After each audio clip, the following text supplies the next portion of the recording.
Hey guys, number one Marmaduke fan here. I did a review on the Uncut channel where I said if I read a bunch of political comic books, like, hey kids, here's how to vote, nyah, nyah, nyah.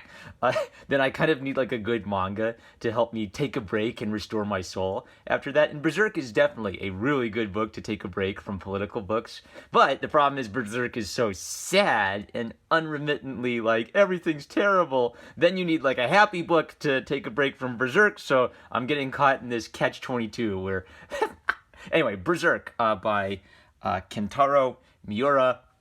Now, let me tell you a little bit about how I got into Berserk. So I heard for years people saying this is one of the best ever. You cannot miss this. This guy's like an insane genius. It's really dark. It's really mature, and it's really well written, right? And so I think after like reading a few like nerd posts about that, I watched the 90s anime. I think it was when the 2016 anime came out and people were saying how terrible it was, but the 90s one was pretty good. So I went and watched the 90s anime and I was really struck by it. I absolutely loved it. I could kind of they kind of boulderize some of the mature stuff for the 90s anime. You can still tell the horrible things that are happening. They don't just shove it in your face quite as much. And what really struck me about the 90s anime is how Shakespearean it is in terms of character development. The characters have something they want. They have flaws and strengths, and then as they approach what they want, their character becomes their destiny. And this means that even the irredeemably evil characters have soul to them. They have desires to them. They're human beings. The protagonists have not just like slight flaws, but significant flaws. So because of how struck I was by the 90s anime, I knew I had to read it. I kind of was mentally preparing myself for like a really dark reading experience going into it. And this is definitely on the cusp of, you probably shouldn't read this if you get squeamish easily. But I want to argue that I think that the really dark, violent, and depiction of depraved evil in Berserk is being used for a moral purpose. I think that's one of the things is I haven't read the whole book, so I don't know what the whether there's a redemptive ending at the end. He hasn't finished it yet. Will he live? Will he die of old age before he finishes it? We don't know. But what was interesting to me about reading the manga is how important Puck is, because I just thought Puck would be kind of like an annoying little fairy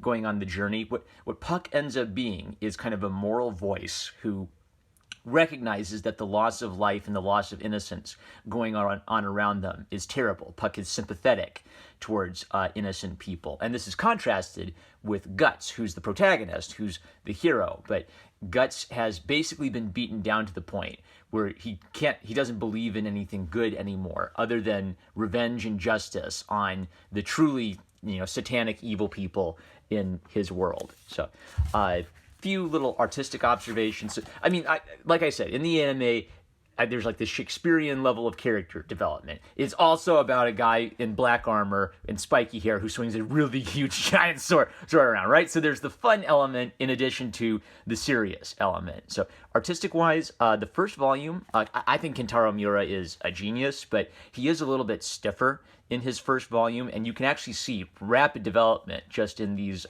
first three volumes. So thing number one he does that I like is he puts emphasis on each part of the sword fight. So it's not like a Dragon Ball, oh, they're moving faster than the eye can see. I don't know what's going on.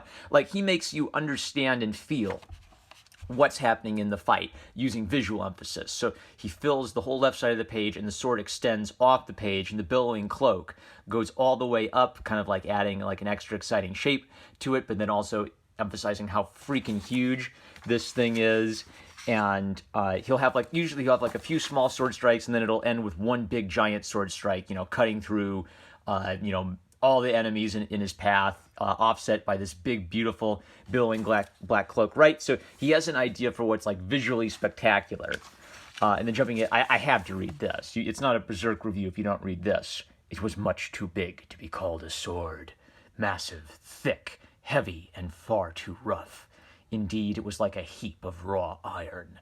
So what's kind of interesting about that is there's a narrator, but that you don't hear the narrator's voice too much, usually just right at the beginning of a story. So what we learn about Guts in the first story is he goes berserk. He is like a crazy Viking warrior. When he's going after one of these like satanic apostles, he just he just wants to cut them to pieces. He doesn't care about the innocent people that get caught up along the way. He is single-mindedly about destroying the evil people sacrificing demon people, and he seems kind of jaded, and he also seems to take delight in killing the evil demons as he does it. This is contrasted with Puck the little fairy, who is very sympathetic, who is very courageous and idealistic. Like Guts over and over again seems to be completely jaded about what's going on, but what's you wonder about him and what's never really made 100% clear is, does Guts just project that attitude to kind of cover up for how he actually really does feel for innocent people, but if he spends time being sympathetic to everybody, he's never going to be able to kill all these demons. He's got to like put that aside and get to demon killing. Or has he really become this jaded person where he doesn't care about innocent life anymore? It's a really sad problem for him. Another one of these huge giant sword strikes filling up the whole page, motion lines everywhere. Jumping ahead, every time something good seems to happen to Guts, something bad kind of like rips that away. He meets a priest and his adorable, sweet little daughter who's very feminine, and the priest talks to him about God. And Guts doesn't know what to think about God. I don't think he believes in God after what's happened to him. He's encountered too much evil in the world for a good God to make sense to him anymore. And I'm really interested to see what direction this goes. I've read a couple little like fan theories, and I guess some fans theorize that this isn't like a Christian. It feels like a Christian Italy or Europe, but they speculate that maybe there isn't a god in Guts' world. Maybe there's maybe it's just the evil demons, and that's all there is. I'd be really interested to see if there is a god in Guts' world who's a good god and not kind of like a Cthulhu type god. But what's really interesting about it is, as he's pursued by demons, like it really palpably evokes these ideas of fear. So he dreams he's wandering down a long, dark corridor naked with just an evil eye hovering above him. And like the walls just go on and on forever. They seem to extend all the way to the sky, right? The dreams and the monsters themselves evoke these kind of like primal, what goes bump in the night? What do you imagine in the dark when you're scared in your bedroom as a little kid kind of stuff. I was surprised how much stuff they actually touched into in the manga before going back in time and showing his backstory. Because in the 90s anime, they just show you like a little bit of him running around killing bad guys, right? Like maybe like one episode. But in this, they show him going on several adventures. They explain they spoil what a behelit is. So, I don't know. People said, oh, don't watch the first episode of the anime because it spoils stuff. But they spoil a lot of stuff in the first few volumes of the manga. Okay, this is cool because this is literally Guts doing what I mentioned kind of annoyed me about Dragon Ball Z, which is like the really fast, like everything's going faster than the eye can follow. But when Miura does that, it's as a build-up. So he's trying to establish that Guts isn't just tough. Guts is also very skilled and very fast with his sword. And this is so freaking sweet. The sword is transparent, and you can see the rafters behind it, but there's like a white highlight and then just motion lines indicating the shape of the sword everywhere he's swinging it. And there's no like digital tools just creating a transparent effect. Just with black and white, he's creating the illusion of transparency. That's fantastic. And then later, like these zombies show up. I'm guessing this is gray Zipatone, and he's probably drawing in white or cutting away in white on top, maybe with whitewash or paint. So he just tries a lot of different things. Another one of these big sword strikes. Now, he builds it up, right? So one big sword strike, and then kind of like he gets his grounding, cuts through the guy, and then the final, death blow is usually what fills up 2 pages with the billowing cloak and everything. He'll also do like scenes that make sense, kind of in a sword fighting sense. So it's not just like he whips his sword around willy-nilly. Oh, wow, he's so cool. Wow, wow, wow, wow, wow. There are sort of like strategic problems he has where he has to come up with a cool idea. So he's got this sword resting behind his head. He realizes something's just about to burst out of the floor and grab him from underneath. So rather than swing the sword, he drops the sword behind his head, grabs it, and stabs it directly down before he can grab him, right? That's strategically cool. maybe in contrast, I'm trying to remember. I think it was called like Arata the Legend, where everything was just like a giant dragon, ball of fire, or Tsubasa Reservoir Chronicle. A lot of the attacks in that are just big, spectacular, like monsters that just like ram into something. This is a little bit more strategically interesting because he has to get out of a particular situation by thinking quick on his feet and using his head. Here's another like stylistic change where he's going berserk and he's about to kill a demon, and everything turns black and white, no gray, everything is in motion. Fantastic. And then yet again, you hop forward, and everything will be kind of like lightly drawn, almost in grayscale, like there's a mist or a fog over the battle scene. He'll also have like painted introductions at the start of the chapter that are a little bit more primally terrifying. So he's just like a style chameleon where he's just trying out everything. I want to read this. Kentaro Miura. Born in Chiba City, Chiba Prefecture, Japan, in 1966, Kentaro Miura showed an early interest in art and comics. His first manga, Muranger, created at age 10 for his classmates, spanned 40 volumes. In high school, Miura continued to create more manga, including several printed in amateur publications called doujinshi. I wish we would, make a doujinshi market in the States, or, legalize that, selling fan comics in the States. That'd be great. While attending art school at Nihon University, Miura's Futanabi, a manga he had created in 1985 and submitted for college admission, was published in Kodansha's Weekly Shonen magazine and nominated for Best New Author Work. Miura's Noah also saw the pages of Weekly Shonen magazine, but was canceled. During this period, Miura created the introduction to his signature dark fantasy world, Berserk Prototype, winning a prize from the Komi Manga School. In 1989, Miura collaborated with writer Buronson, author of Fist of the North Star, on the project King of Wolves,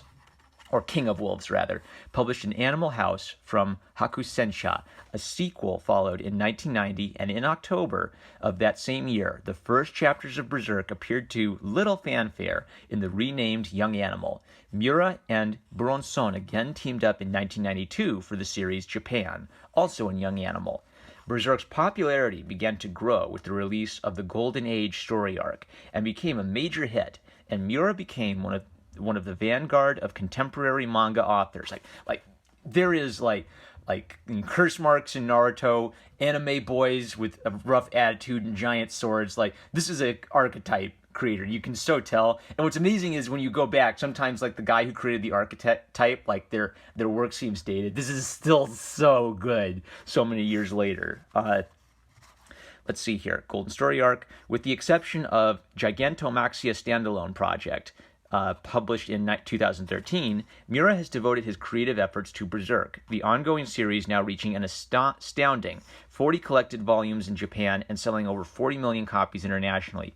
Berserk has spawned TV and film anime series, art books, music, games, toys, and merchandise. Miura supervised 25 episodes of the 1997 anime television series and contributed to the 2004 Dreamcast video game Sword of Berserk Guts Rage. One of the things I love about Guts is his name is his character. He has guts and his name is Guts, but whereas the anime boy with lots of guts and lots of determination would become kind of a trope of a lot of Shonen Jump books, Guts gets his butt kicked all the time. And it's kind of the whole point of the character and the whole point of the story is, can you overcome fate or determinism surely through the force of human will?